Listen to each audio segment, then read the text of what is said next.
Ndamira pamberi pedera mambo mutasa. Ndamira pamberi pedera ramambo mutasa. Zvese zvandiri chokwadi. Zvese zvandichataura ndezvechokwadi. Nyepa chaswa nemhosva.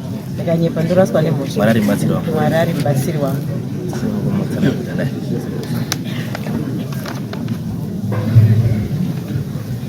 Pamusoro ichangamire. Ndauya panapa nenyaya Sabhuku Tegwe. Akaita primary court akatonga nyaya ine chekuita nemudzimu nemashavi yekwa Mucheka versus Mandire. Wekwa Mucheka wakadaidzwa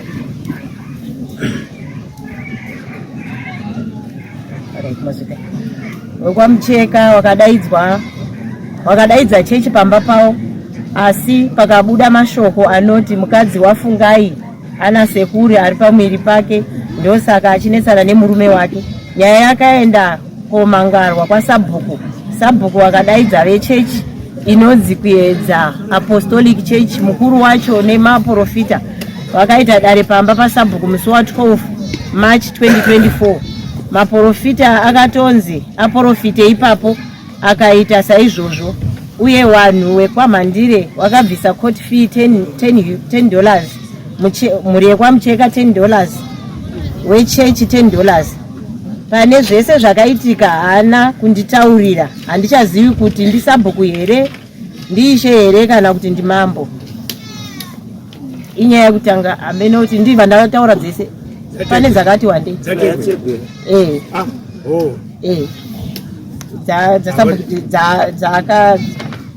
Dzaklemwa hapa naishe kuti ndivuka kuti akudzita 1-1. Ndimbosiya iye kuti akatonga nyaya yemidzimu neimwe. Ndimbosiya yakadaro ndo Ndimbonzwa ipapa.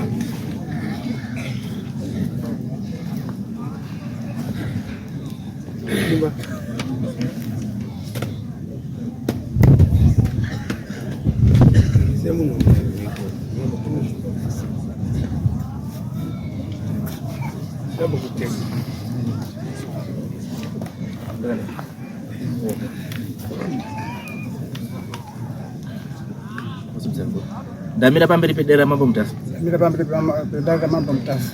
Zvese zvandezvechokwadi. Ndichataura chokwadi. Nyepa charaswa nemhosva.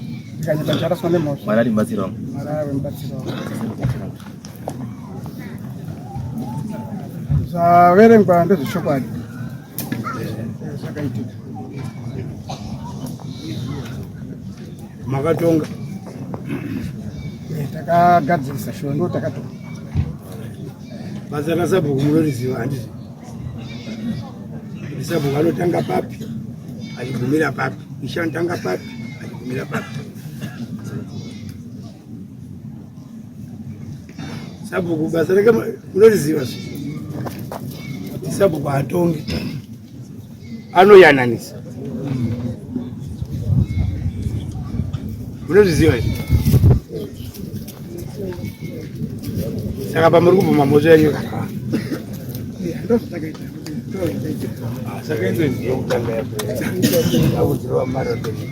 yekutanga toti mabvuma mhosva yekutanga wayabvumula ndabvumika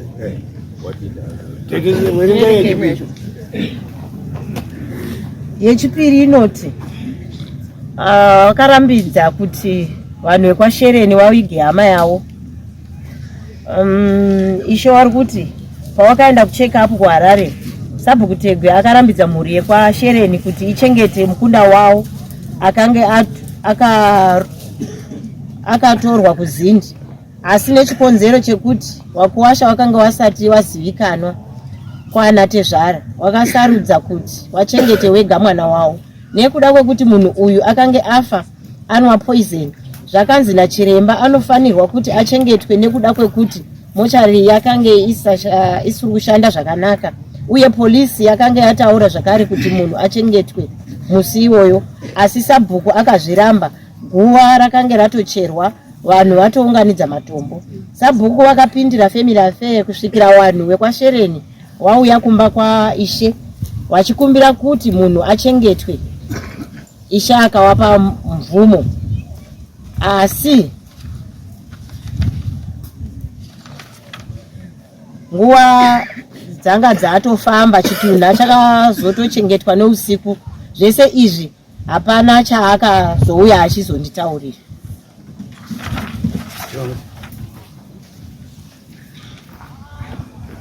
Paita mbiri uyu ndi tunde dzategwezesere yekutanga yeprimary court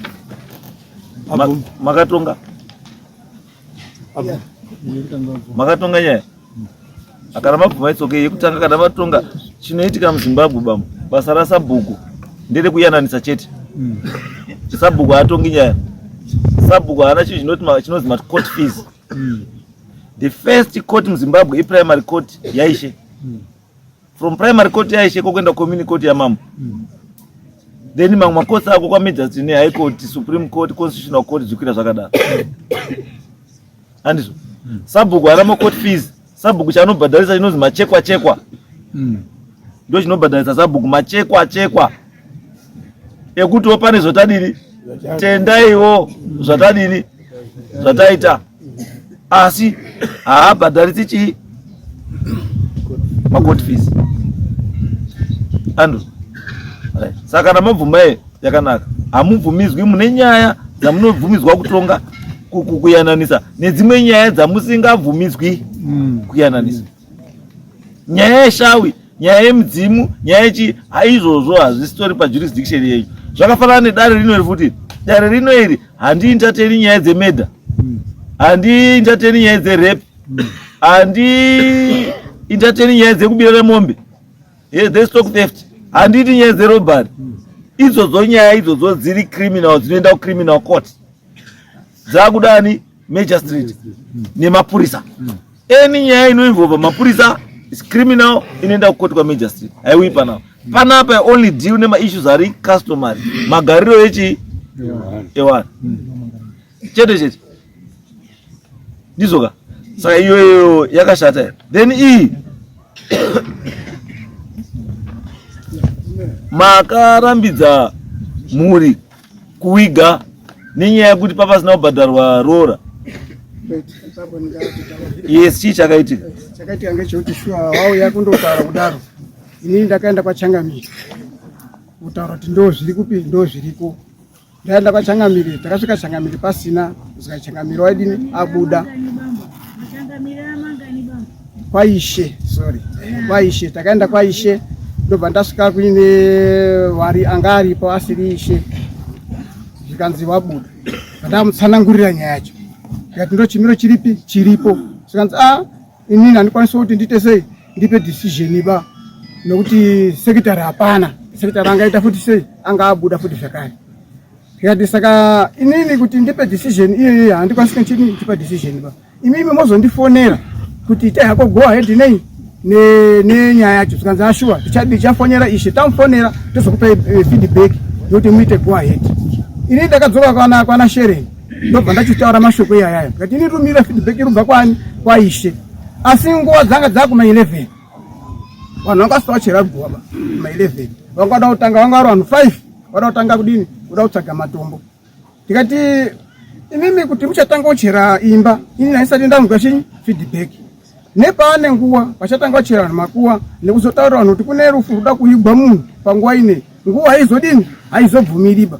Zvadini kuti munhu auya hake manhira achibvarara vanhu vomuke nousiku kuenda kudini koiga munhu. Ndo matauro ndakaita sei ndakaita. Asi kana ndapuwa go ahead ndinoita sei ndinokupai feedback. Saka apa ndakabvapo inini ndichimirira feedback. Message haina kwanisa kudini kupinda mandiri. Yoka Shereni vakazoenda kwani paChangamire vaibva vachitaura kuti tauya asi nguva yadini yapera toita sei, vaibva vachipuwa go ahead kwenda kudini koiga munhu. Vatika inini maiwari panyaya ika munhu yakafa sei?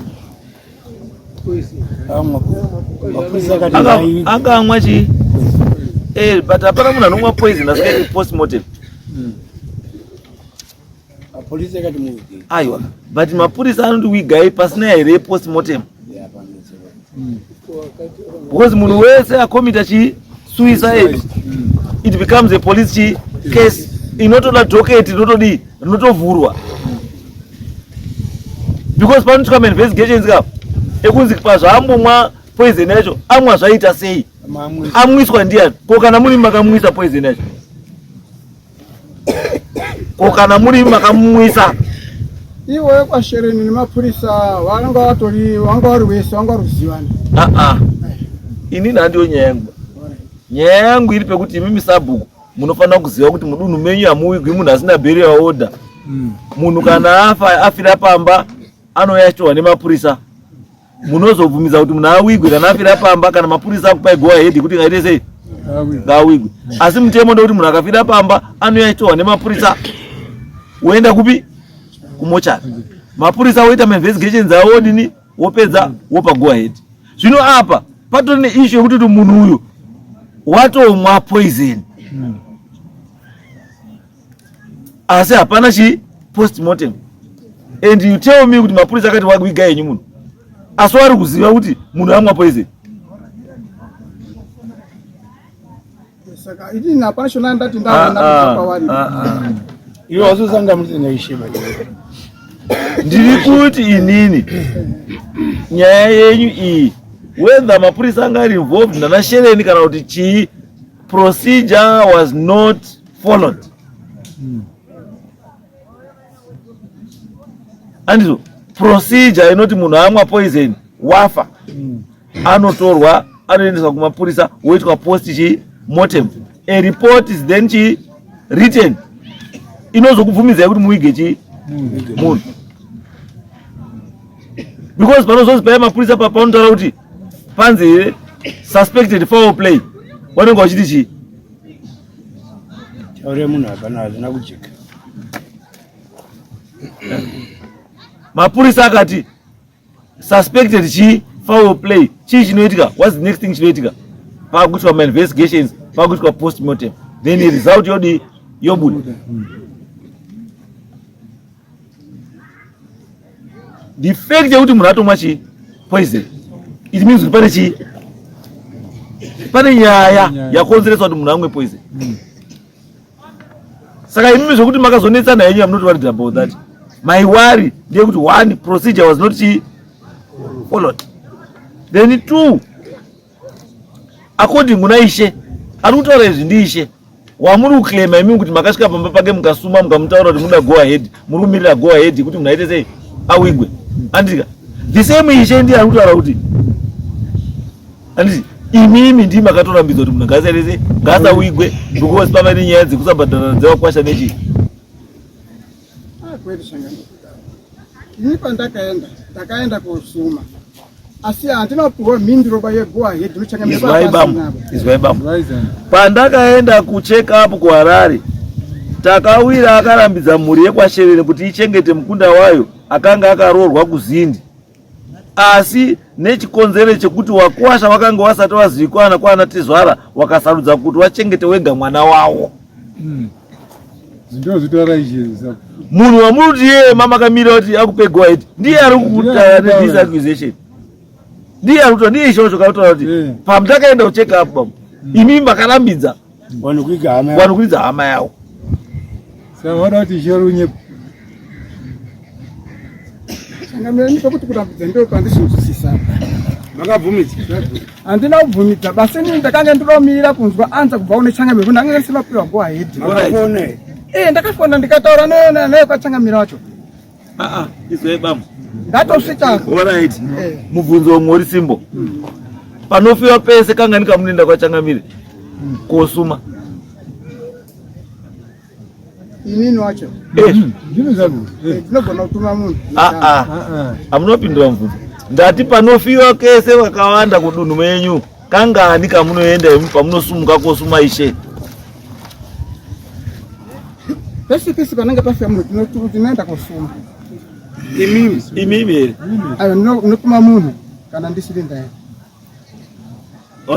Ndinotuma munhu anenge ane tsamba. Pamunotuma munhu, muri kutuma munhu kosuma kuti kwafiwa here kana kuti to seek authority to bury the person? Tinenge tiri kosuma kuti kunoku kwaita nhamo. Right. But munenge musingasiki authority to bury the dead. Then why in this instance did you go to seek authority?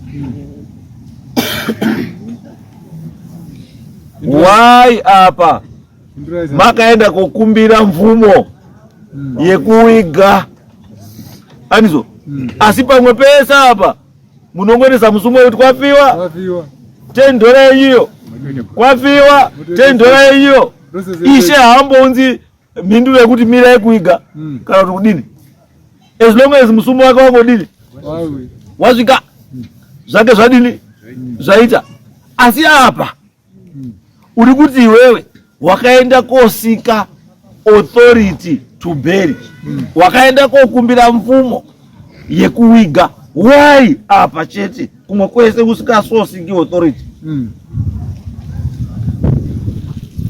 ndo patadza kuziva ipapa. Aiwa zviya hautadzi kuziva bambo makarambidza vanhu kuiga ndipo pane nyaya bambo ipapa movha maenda kohwanda kune vanhu kuti ishe ndiye ati musawige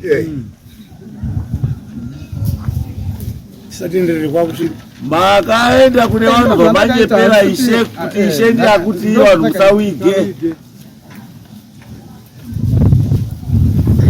muchinyepera vanhu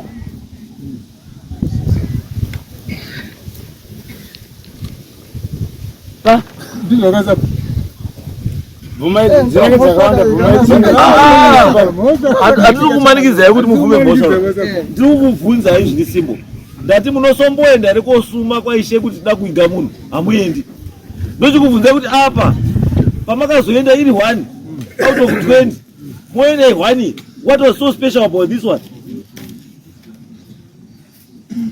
chakabva chainya kukosha pane iyi chete ichii yekuti makasumuka mega imi kuenda kwaiche kumirira kuti ishe uchanipa go ahead. The reason why makamirira kuti ishe akupai go ahead it means kuti papa ine maamuri kuziva kuti pane dambudziko nerufuru. You knew very well kuti pane chii rufuru rune dambudziko. Saka imwe hana yenyu yeuko yanga iri kutaura kuti ukawiga usitautaura ishe mangwana inokunetsa.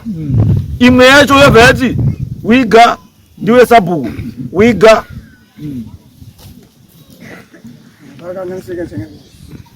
aiwa handisoti kuti mundiri pakakanganisika ba ndinoda kuti mubvume kuti ndakakanganisa makaita ka right next imwe yacho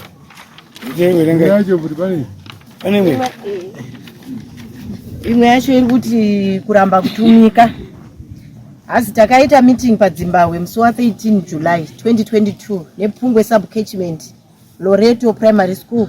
Chinangwa chaiwa chekubatsirana nenhau yevanhu vaingotora mvura zvisina mvumo mumikomba. Saka Loreto Primary School SDC akapa chichemo chekuti chikoro hachina mvura nekuda kwevanhu vemategwe vari kurima kumusoro kwesosi yechikoro. Sabhuku ndakavatuma kuti vaende kogadzirisa vanhu vavo, asi kubva ipapo havana kuzodzoka vachitaura kuti chii chawakaitana nhasi chikoro chiri kungoonza zvichemo zvenhau iyi.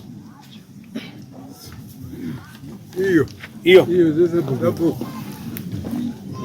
takaenda Changamire shuwa vakatituma ndobva taenda, asi ndakauya ndichizotaura kuti mvura pane pombi hombe yekuprojekti yekwaMusewe iri kutorwa yakakurisa inova ndiyo iriita sei iri kuzotadzwa kuti mvura yekuRoreto izotadzwa kwana kuZasuku prazi uyu wemvura hwezino samandiringana.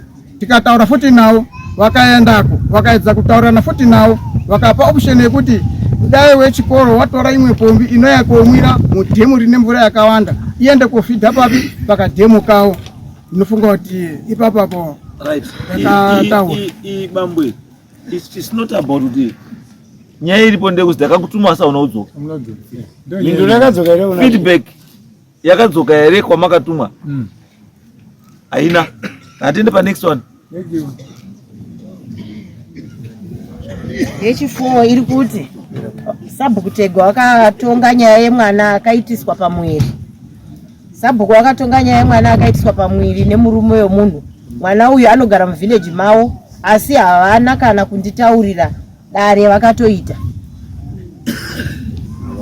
Mwana uyu ane makore mangana?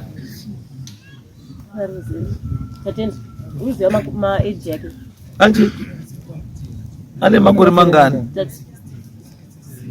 Ane 16. i16 muruziva kuti mutemo munyowani uri kuti chii?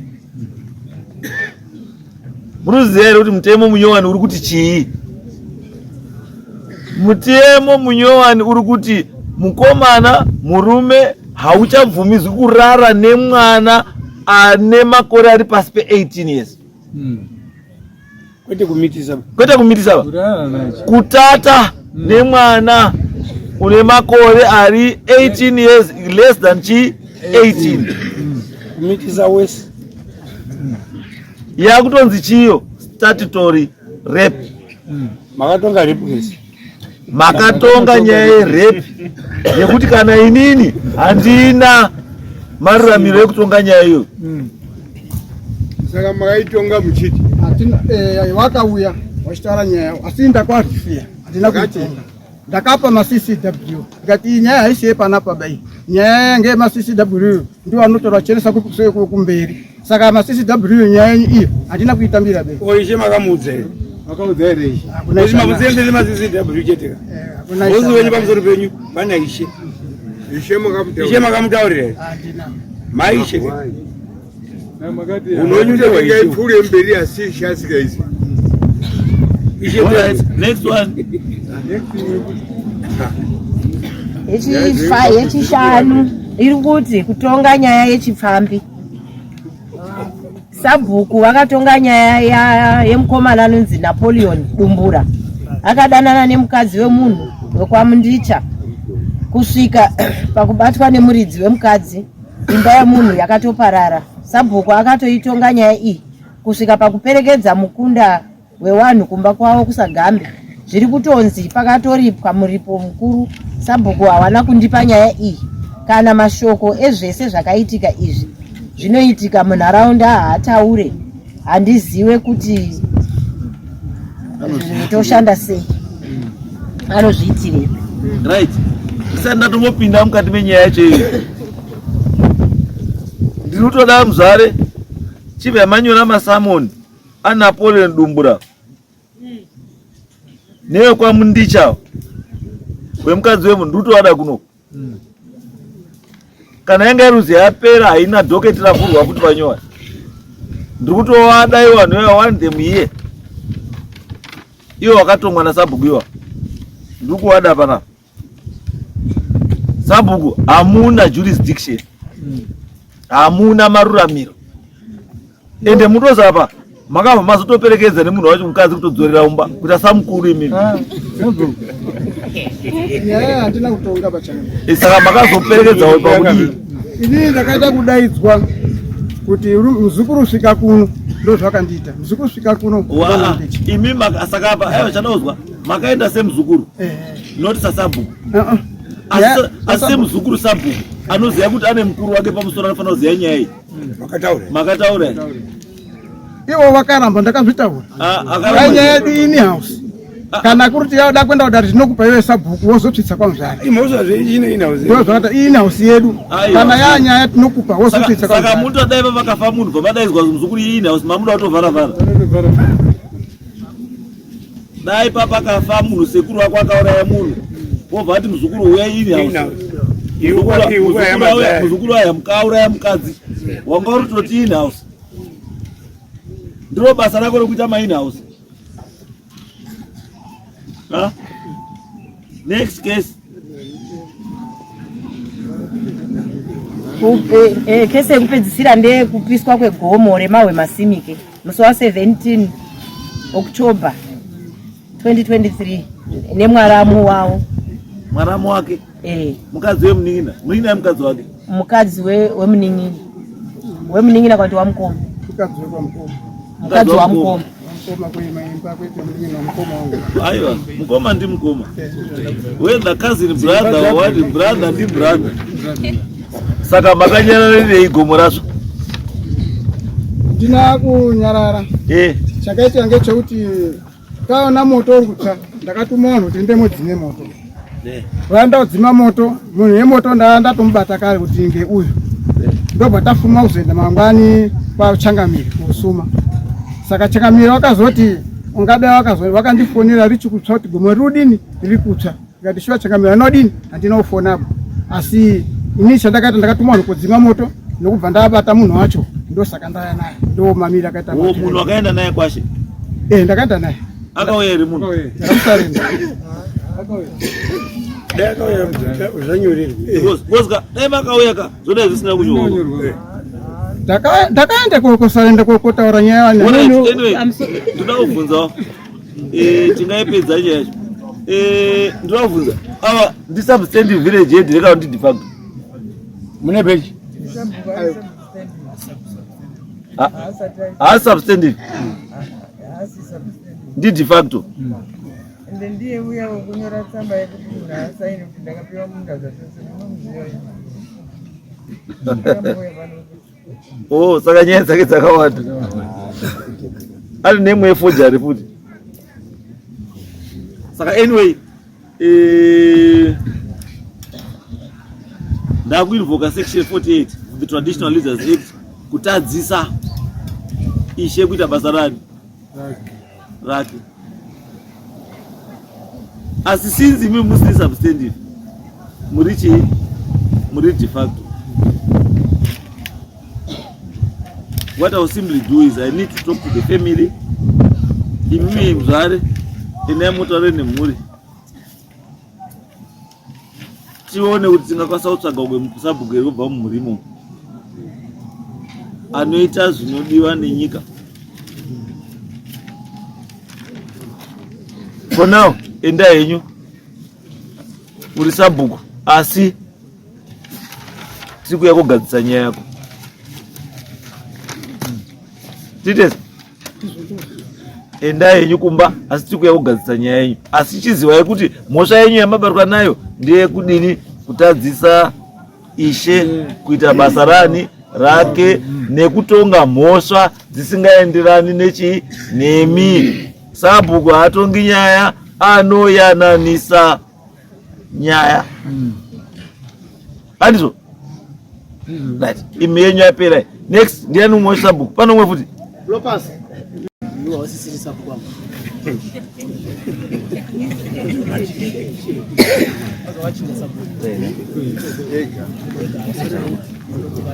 ndamira pamberi pedera mambo mutasa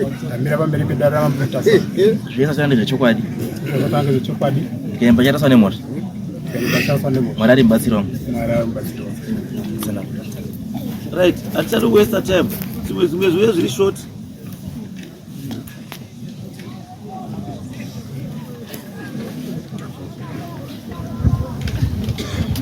Right, it's okay.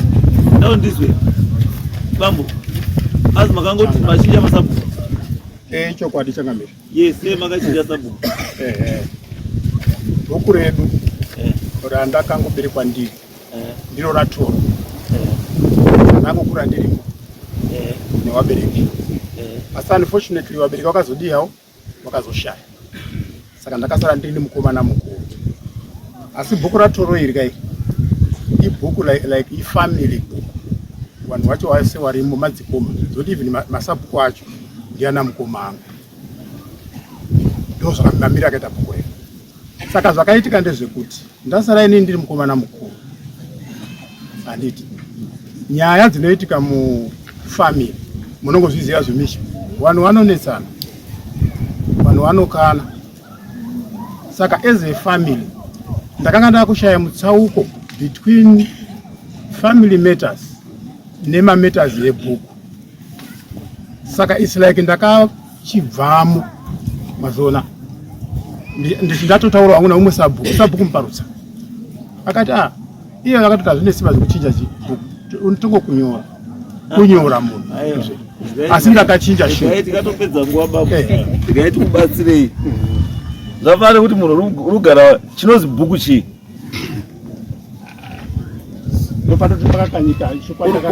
urutaura unga unoziva zvorutaura urutaura unga teacher like unga someone like a teacher asi uri kutaura kunga unonzwisisa stereki asi chaunonzwisisa hapana.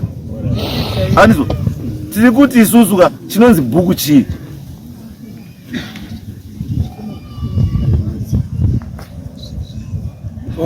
village chii village chii watu wanawako wabude kuskuru wazogona chibuda pakaranganda urutadza upindura mubvunzo ndati village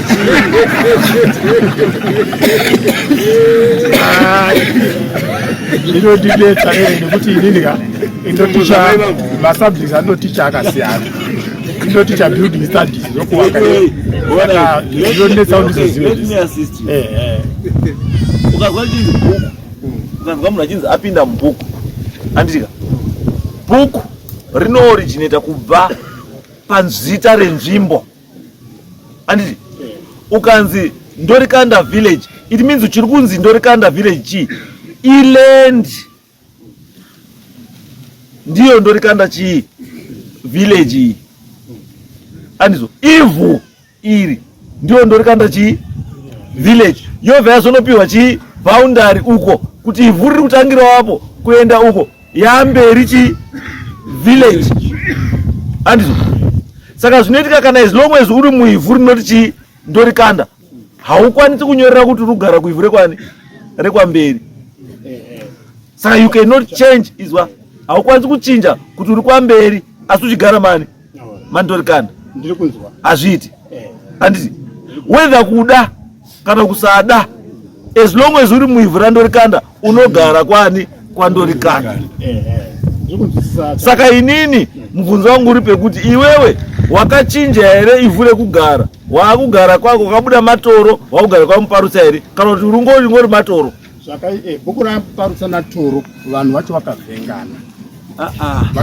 vanofana kutovhengana vanhu vanotanga kuvhengana kwavo kanekuchinja kwako iwe kubhuku vanhu vakagara vakavhengana ende uri umwe hwane vanhu vacho vakavhengana nevanhu varimo asi kuvhengana kwevanhu hakukuchinjisi bhuku uri kuti here wakuchinja bhuku nekuti vanhu vakavhengana dambudziko changamirira marelations ako naNatoro hazvikupi simba rekuti uchinje bhuku rawakagara ndosaka ndabvuma kana vari kugara matoro bambo hauchinji uri wekwatoro yes unless kana watuta twako waenda kubhuku kwani kwaMuparutsa wonochinja kuti wagara kubhuku kwani kwaMuparutsa ende nda kutoonawo Muparutsa iyeyo munhu iye anougire Muparutsa ndizvo Muparutsa unougire mira Muparutsa une chii une ugire atiti ana kutora mutero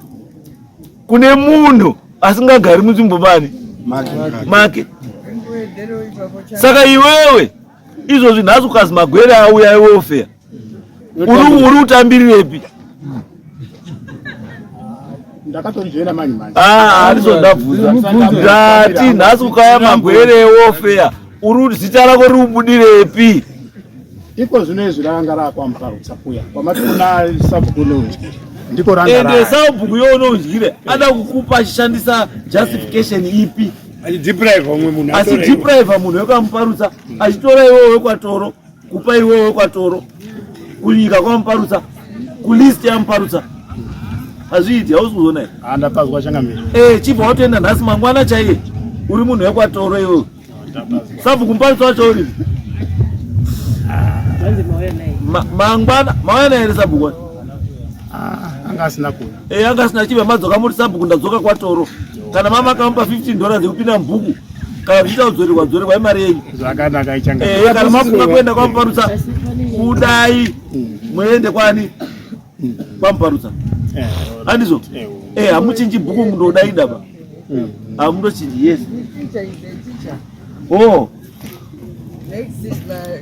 kuti abhatari mutero haadini kana zvekunyorwa chero mabasa emadevelopment chichi hapana zvaaiti munhu akangogara jasi kungogara ungozvigara kuti ndiri munhu abhatari mutero hateeri mabasa kana edevelopment zvese zvinoitawo umwe mumavhileji ane makore mangani asikatei ndarubhadhari mutero wezewo mutero ndinobhadhara izvi takatobhadhara $5 ekwadhisi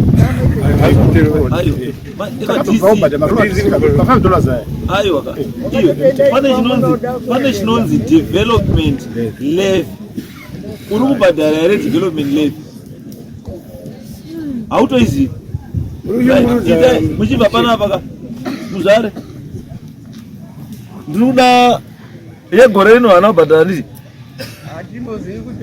right chiva yamati ngaabhadhare regore rino 2024 $5 handiti imari $5 yelast year 2023 $5 2022 $5 2021 $5 saka doti ubhadhare ma$5 emakore 4 ndotona marisiti yacho ndikuona marisiti yacho musefriday bomba nitumira mari paWhatsApp.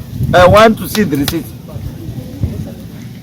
Iko zvinezvi Changamire wakatobva utoisa message mufoni ya Shumba wachitoti kana muda zvokuramba muchinetsana neni endesai nyaya dzangu kwese kwamunoda endai itai zvese zvamunoda maendesa kwamunoda kureva kuti unodherera unodherera Changamirika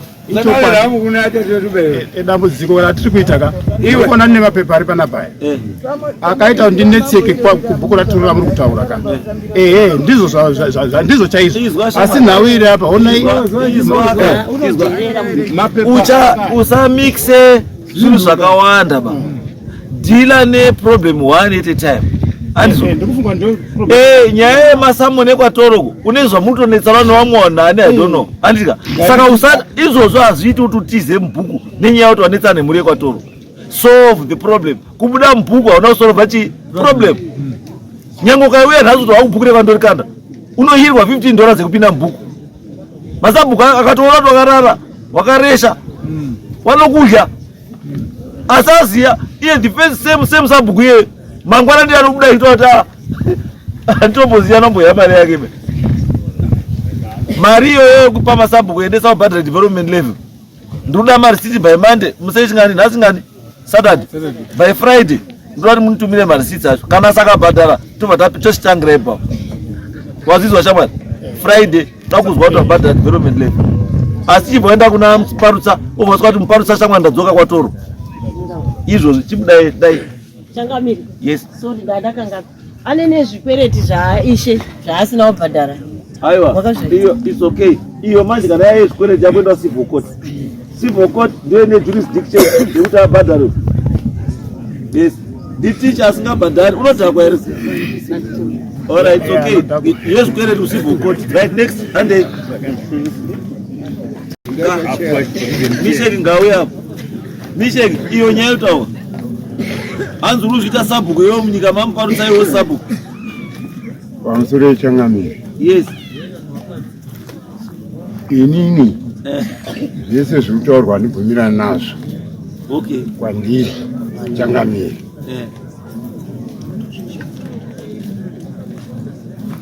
Hausi sabhuku? Handisiri sabhuku. Right. Tasikana justify tizwe matimi muti auti zvichi sabhuku yasi sabhuku. Titaure kuti akumira auti sabhuku papi.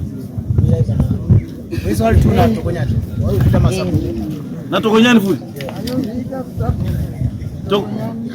Tokonyani hazuri sabhuku futi zviro ndishamisa Changamire une drozi ndiri sabhuku ino sabhuku wacho ndozivi ndakatopatika kuona purisa wako yakwamambo ndopaisi vazwasungwa uruzuri sabhuku utongwa inogona kutonga mhocha ndambobata munhu kana kubata gusha yemunhu kana kutenga munhu bhuku kana kutora munhu kuti vazouya nekutonge uri mpurisa ndimi mpurisa ndimi vampurisa wasabhuku kwawa munina wasabhuku munogona kuzviita sabhuku wacho uripi sabhuku wacho ndamumudhombo ndiani mudhara ane tsvimbo aiwa siya yakadaro right okay siya yakadaro right izwai bambo hazvirambidzwi kuti muite sabhuku asi pane procedure inofanira kudii kuteera handiti murume arapo handiti nenyaya yeage handiti nenyaya yeage handiti he is no longer physically fit kuti amire pamberi pewanhu achimhanya chita izvo saka anotuma asi mutemo manje unomubvumira kuti achuze munhu anonzi proxy andizvo munhu anenge achimumhanyira apo neapo waanotuma kuti amuitire basa munhu iyeye obva apiwa chinonzi power of attorney muri kunzwa a proxy handiti obva apiwa power of attorney Anditi kana apiwa power of attorney akupiwa simba rekuti anongoita zvinoitwa nani, akubvinzwa kungoita zvinoitwa nani naSabhuku. Andizvo. Ende munhu haabvi pausabhuku nekuti akarara pabonde arurwara, kana kuti achembera, kana kuti achaoni, kana kuti achazwi. Munonzwa bambo? Munhu anobva paSabhuku nekufa. Nyangwe ari pabonde akarara, hamuisi umwe Sabhuku, hakuna zuva rinodoka rimwe rinodini rinobuda rimwe risati radoka. Mazwa bambo? Zvino maakumhanya bambo. Haasati afamba bambo, uripo munokwanisa kumutangira. Uripo, siya aripo. Ibasa rake ndiye Sabhuku iyeyo. Anokutumai kwamadzoka muuye mupe feedback, ndiye Sabhuku.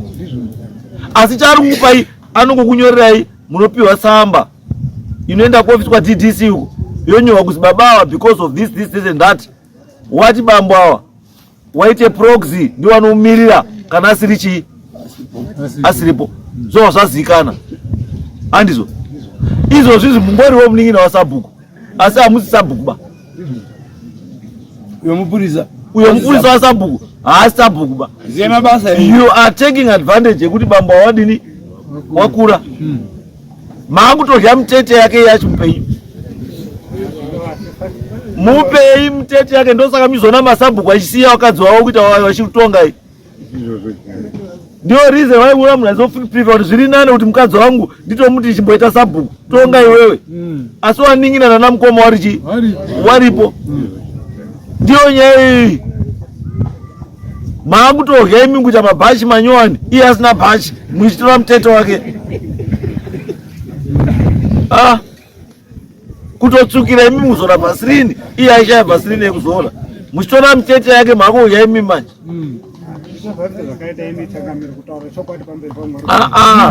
Izwai bambo. Chinonzi ruzviri Sabhuku ka. Handi kuti rutauro ndiri Sabhuku ndi Sabhuku. Zviito zvako. Zvauri kuita. Uri kuita zviito zvaSabhuku. Zvisiri zvemupurisa waSabhuku. Basa remupurisa waSabhuku kundotumwa netsamba. Nekosunga munhu nekuti ndodzoka. Saka mari uri kuzopiwa ngei? Aiwa mzaka zvabvepi. Itai mushe. Itai vanhu kwawo. Itai basa renyu ramuiya. Uyo iSabhuku uri chi? Uri apo. Ini popo changamire kana kuti ndakambopiwa sendi remunhu. Saka nyaya yabvepi. Zvinotishamisa fani. Alright, mirai. Chazoita pamusoro changamire. Chazoita kuti muzvare wazouye nenyaya kunoku. Musi wa 13 October 2023 Sabhuku wakatouya kumba wachitaura kuti ndinokumbira kuti muzvare musarudze vamwe vanhu kufemiri kana kusarudza vamwe vanhu. Kuti kana tikunganidza vanhu vefemiri yedu nekuti ino Sabhuku handichadiba nechikonzero chokuti vanhu vakunditadzisa kuita basa rangu. Ndo zvakazoita kuti muzvare wachitirega ndichikure nenyaya iyi ndibatsirikane namama. Andika maizwa. Section 48. Muri kutadzisa Sabhuku kuita basa rani? Wakaenda.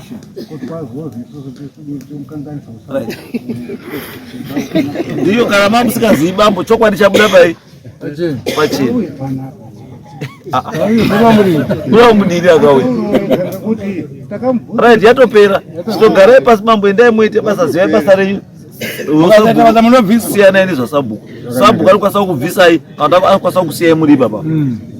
Right, next.